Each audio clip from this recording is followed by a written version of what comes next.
A couple months ago, I decided to try out RS3 for the first time in over 5 years, and I started this Ironman account that I've been working on this series for. Since I've developed into a proper mid-level account, entering the endgame, unlocking Invention, Proof Dennis, River of Blood, etc. Now, as a primarily old school RuneScape player, I've kind of figured out the direction that I'm supposed to go in, and I have plenty of short to mid-term goals, but as far as an overarching goal for this series, I've felt a little lost, and people have asked me on stream all the time what my long-term goals are, and I never really had a good answer. Prior to this series, the last time that I played RS3 for more than 10 minutes was around the release of Telos. Now, I killed a little bit of Telos on release, but not a lot. That was around the time I quit, as I said. However, as I've been playing old school RuneScape, I've still enjoyed watching people push Telos in Rage and challenging themselves. I've stated many times on my streams and whatnot that I have no interest in comping or really even XP goals in this account. Honestly, the levels in RS3 kind of feel meaningless to me.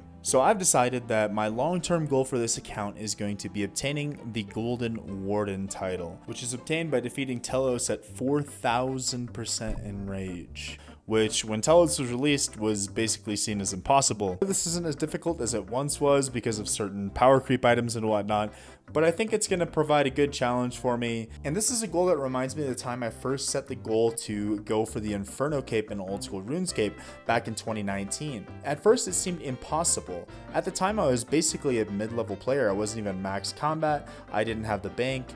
I basically just created a list of items that I needed to collect and went into the Inferno and tried to learn it. And it took me like 2 weeks, but when I finally got that cape, it was the most satisfying moment that I've ever felt ever playing RuneScape ever. And now I feel like I'm in a similar position. I have so much to learn yet about this game, and especially so much to learn about that encounter specifically.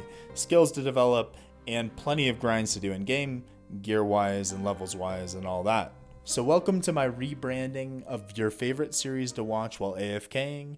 This is Old School RuneScape to Golden Warden. Now, if you recall from the last episode, you'd remember that I discussed that I want 90 Invention for the Grace of the Elves so that I can get 99 Archaeology for a myriad of different reasons. I started off this episode by doing Big Game Hunter. 1, I need a second Dragonmatic eventually anyways, and 2, in sort of phase 2 of the master plan is going to involve a lot of Croesus, and I'd like to get up my hunter as well as getting some hunter fragments for the master outfit. However, I learned that Big Game Hunter is absolutely terrible for the hunter fragments, but that's alright. I needed those anyways, and Big Game Hunter is pretty good for prayer XP, dehides, high level seeds, etc. It's pretty good to do. And without further ado, I hope you enjoyed the episode, and if you do, please consider subscribing. I am literally 7 subscribers from 1,000.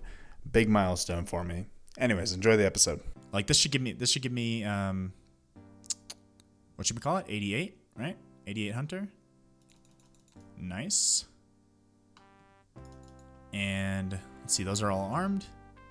And now I can just bait it again. And I didn't see how much XP is it. It's like 10k for these, I think, right?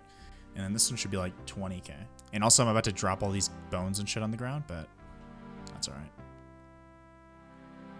Yeah, look at that. 31k between the Slayer and the Hunter XP. And 48 raw manta rays. Oh, that is so beautiful. I need those manta rays. Oh my god, look how many bones it is too. There we go. 90 Hunter. Now I can go get the tier 3 Hunter Lodge. I just had like 5-10k XP, so I wanted to finish it off quick. And this is actually a pretty good thing to feed my my Zygomites, I've heard. And of course, as soon as I get the tier 3 Hunter Lodge, which makes Big Game Hunter so much easier, I get the second Dragonmatic. And I think we're going to be done with Big Game Hunter for now. There's not anything that I particularly need. All the other uniques and whatnot, I have the totem pieces and whatnot. And honestly, Croesus is so much Hunter XP, I'll probably get 99 there, honestly. Hey, that's a big milestone. 85 Divination. Not only is that going to make our caches easier, but I think I'm going to be working on Div quite a bit this episode. Excuse me.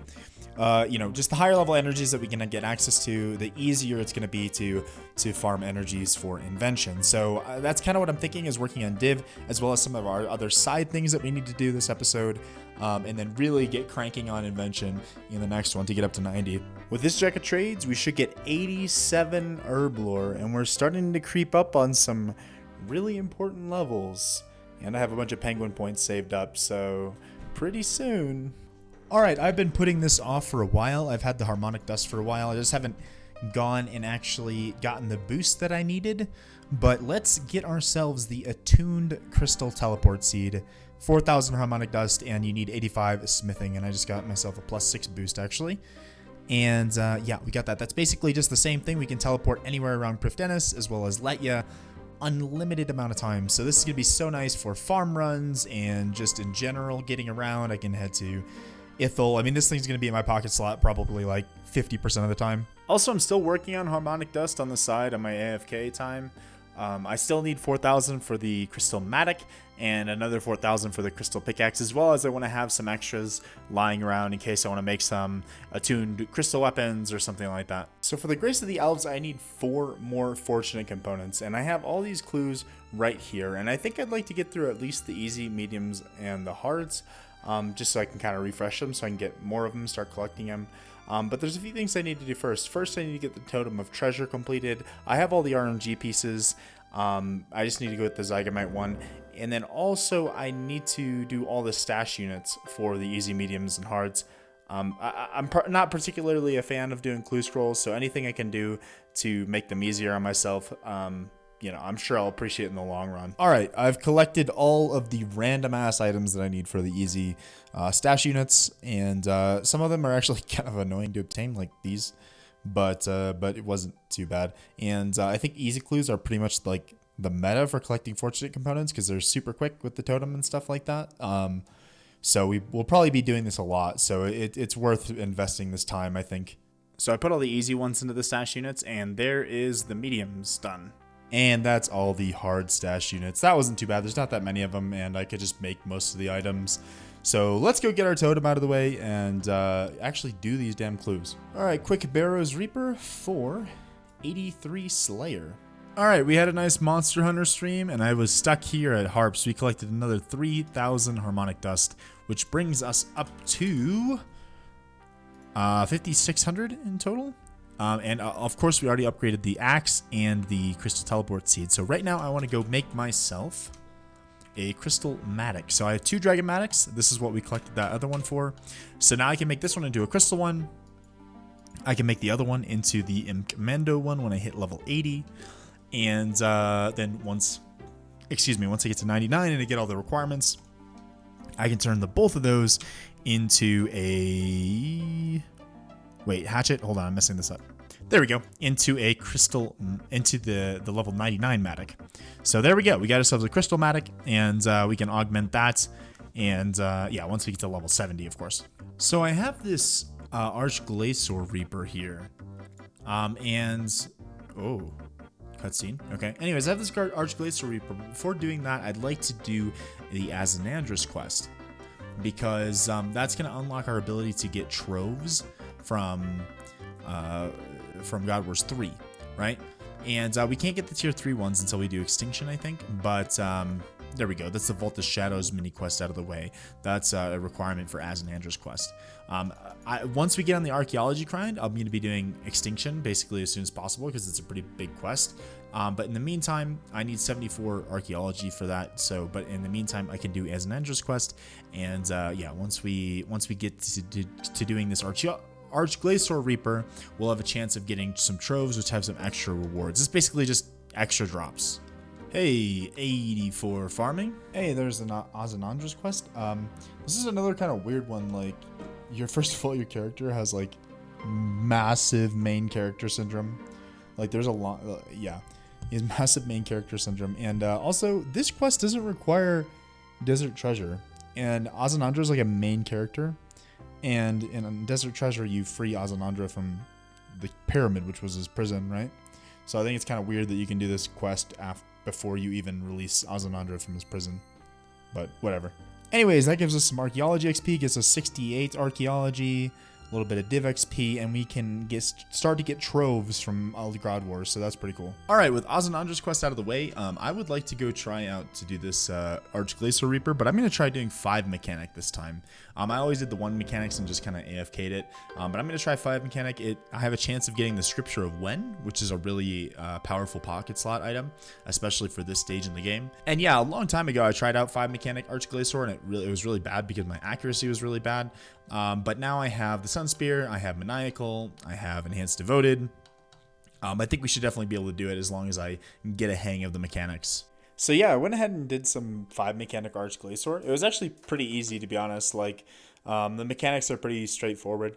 From what I understand, in hard mode, it gets a little bit more complex, but for the most part, it was pretty easy. I did die a couple times to the cannon just because I would unequip my shield too soon when I was rezzing it, because the damage comes through really delayed. Honestly, this fight is pretty cool overall, but there's little things that are weird. To me, it feels like the Glacial is invulnerable for a really long time. Like when he does the ice pillar attack thing that chase you, like why is he invulnerable during that? Like for the first 10 seconds of that, it just feels clunky, right? It just kind of feels weird. Oh, and also when he puts his arms down, like once you kill the arm, it takes like forever before you can actually attack the boss again. Like another 5-10 seconds before you can actually attack the boss after you kill the one arm. So yeah, it just kind of feels a little weird at times, but it seems like a pretty cool fight, and I'd like to try out hard mode. All right, let's try out hard mode. Let's see how this goes. So I think the mechanics for hard mode are slightly different. I think there's like the cannon thing hits you a couple times, I think, instead of 1. And I think maybe his flurry thing has a melee attack, if I'm not mistaken. Something to look out for, I suppose.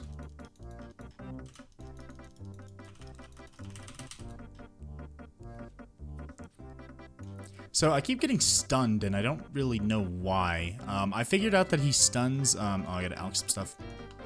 Good thing Glacial drops a bunch of stuff, but I get that he stuns like with the cannon in hard mode, but I was getting stunned some kind of random times, I think maybe by the Glacites or something, and I really want to get this kill just because I want to, but I don't think it's really worth me farming at the moment, just because the Glacites are kind of an annoying mechanic with the gear that I have. Like they have a lot of HP, so getting rid of them, it takes me a long time, especially since I don't have like that spell that reduces the tsunami adrenaline. I feel like having that would massively help because I could tsunami them, and you know, dragon breath and stuff. And also it's weird, there seems to be like that the Glacites have like an immunity frame or something when they come out, because like if I target them and dragon breath them right away, it just doesn't hit them.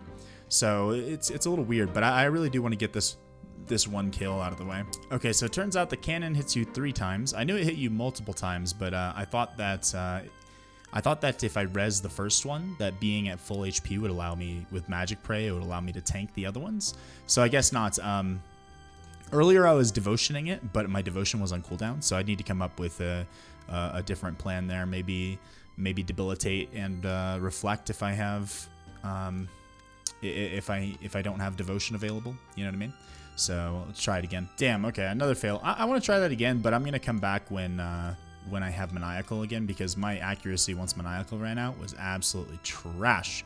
And just, yeah, it wasn't worth it. Like, I was just splashing everything, so it was no fun. All right, it's time to do some clue scrolls. This is the preset I have set up. I'm not particularly looking forward to this, but I'm hoping with Bladed Dive and all these teleports and stuff that I have, that it'll go a little bit smoother. I think I'm going to try to go through at least the easy, mediums, and hards.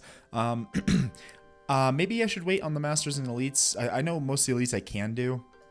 But I think, you know, maybe until I get a Luck of the Dwarves or something, because that's the Ring of Fortune affects these 3 tiers and the Luck of the Dwarves doesn't. And also these might just give me enough Fortunates. I don't know. We'll see. So I think how this works, I can just take one out of here, grab this, read it. And oh yeah, I should also get the Alt 1 plugin. Hold on. Here's something I should have done. I actually forgot to do. This is the Totem of Treasure. So that is going to reduce. Okay, I got to activate it. I think I just clicked this. And the weird thing about this is it's actually kind of a weekly D&D, I think. Like, I have to activate it like every week. And since it's a weekly reset tomorrow, I think I have to do it again tomorrow. I don't know what the hell I'm actually doing here. Hold on. Yeah, so unfortunately, once I activate this, I don't think it lasts actually a week. I'm pretty sure it's like a weekly reset thing. So I'm gonna have to activate this again like really soon actually. Also, if you see in the chat here, I'm up to 26 zygomites found. I think I'm gonna go find the rest of the totem pieces. If you find all the zygomites, you get the last one I know is the Totem of Auras, which increases the aura cooldown, I think, or the cooldown rate by a little bit, or maybe the duration a little bit. I don't remember, but that would be really nice to have. I think I'm still missing a piece for that one. Actually, I don't have any pieces for that, but also the Remo totem. I forget how you get this middle piece, but I really want that too, so that I can do this from the base camp and I don't need to go wandering all around Anachronia. Okay, Jagex. I don't know how this happened. What the hell? There we go. That's 25 easy clues out of the way. That actually didn't take too long. When we need to grind out EOFs and stuff eventually, I can see it going pretty smoothly. One thing I didn't realize, oh, there's another easy clue that I missed. Okay, whatever. Wait, let's see, how do I do this? Anyway, something I didn't realize that would have sped things up is I didn't realize that in RS3, for the stash units, you can just click on the stash unit with the items equipped and it'll automatically put it in there. So that's pretty nice. But let's open up these easies and then we'll get to the mediums and the hards.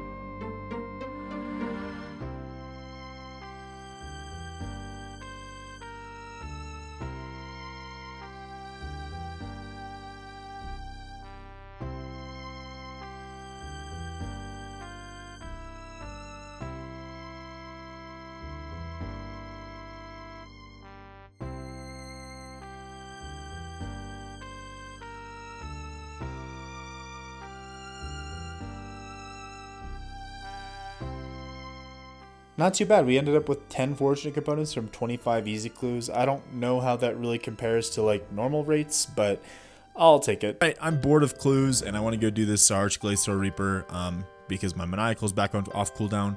I did 7 hards and 12 mediums. They were a little bit more tedious to do, I would say. Some of the locations were a little bit more out of the way, and I think especially with the medium clues, I think the locations are different. I think they changed them from the old school one. Also, I want to say these points that you get from doing treasure trails, you can use them to unlock like these outfit pieces that do some handy things for you while doing treasure trails. Like one of them allows you to not have to do the emotes, which is nice because I'm always like searching through here, and since the Alt 1 plugin for clues is honestly kind of terrible. It's so much worse than Runelight. So that would be kind of nice. And I thought that maybe 100 or 200 points or something would be required to do those, because that'd be like 25 hards or 100 easies, right? But no, it's like 1,200 points or 1,000 points per piece. So it's kind of insane. But anyways, let's open these up.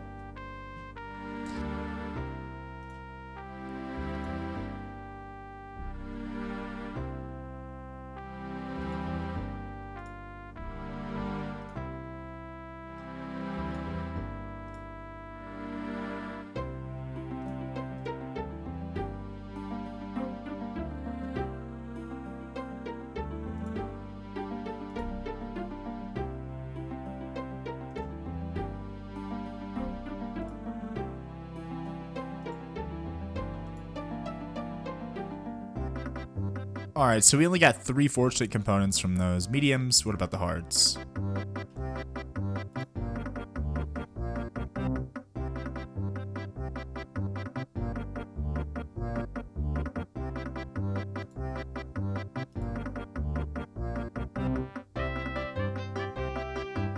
Honestly, the hards are a little bit annoying to do, but I got a lot of fortunates and I got 2 master clues. I would say that the hards and the easies are probably the most worthwhile doing. That's what it seems anyways.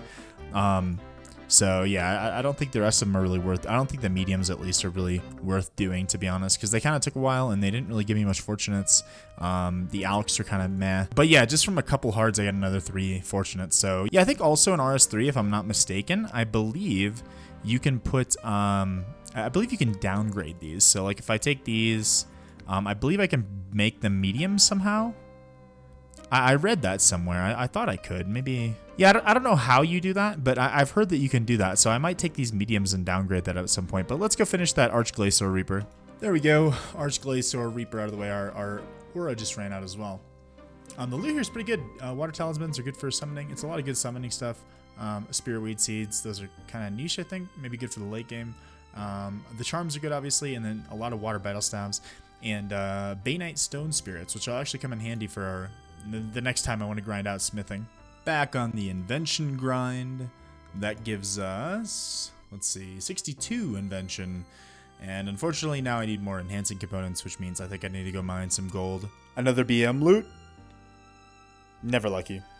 Well, at least I'm really close to unlocking rerolls though. Hey, I missed the clip because I was actually in a phone call, but I disassembled another Sun Spear. We got up to 64 invention, so we had another couple unlocks that I'm going to get going here. There's another cache for 52k XP, and we're still like 260k off of 87 div. We still have a ways to go with this. However, I've been thinking of a creative plan on how I can get more energies because I keep constantly running out of them. And somebody suggested to me, well, you can make extreme divination potions and go farm incandescent energies. And, you know, because this boosts my div level by 17 for 6 minutes, and it stays that way, kind of like, not quite like an overload, but more like a divine potion in old school, if you know how those work. Anyways. So I thought, okay, that's a pretty good idea. Unfortunately, these require rabbit feet and a yak tuft.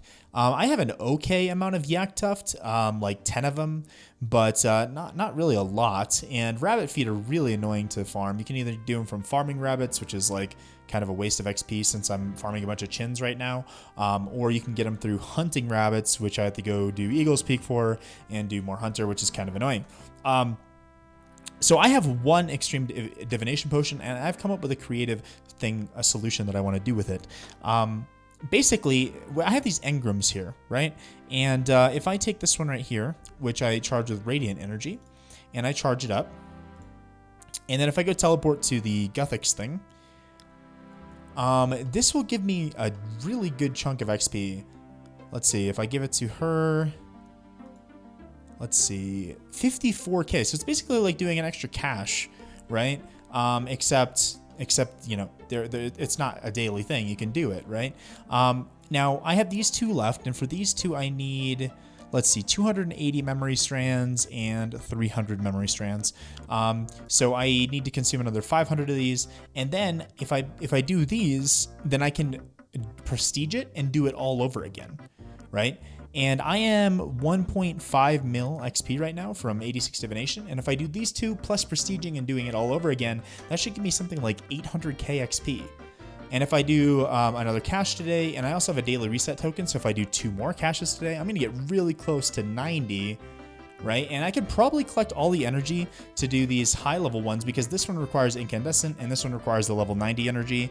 I think I could collect all the energy I need for these 2 engrams on like 1 extreme potion dose, right? And then whatever I have left I can use for whatever I'd like. So I need more memory strands to do that first, so I'm going to go AFK some div and try to get some of those up. And then, yeah, that should give us a really solid boost. If I finish this, prestige it, you know, we should get pretty close to 90, and I'd be okay farming out the level 90 energy. It's slightly worse than incandescence, but it's still pretty good. So as I said before, I am pretty much done with harps, and I think that energy collecting is going to be kind of my go-to AFK grind at the moment, just because it's so relevant to what we're doing at the moment.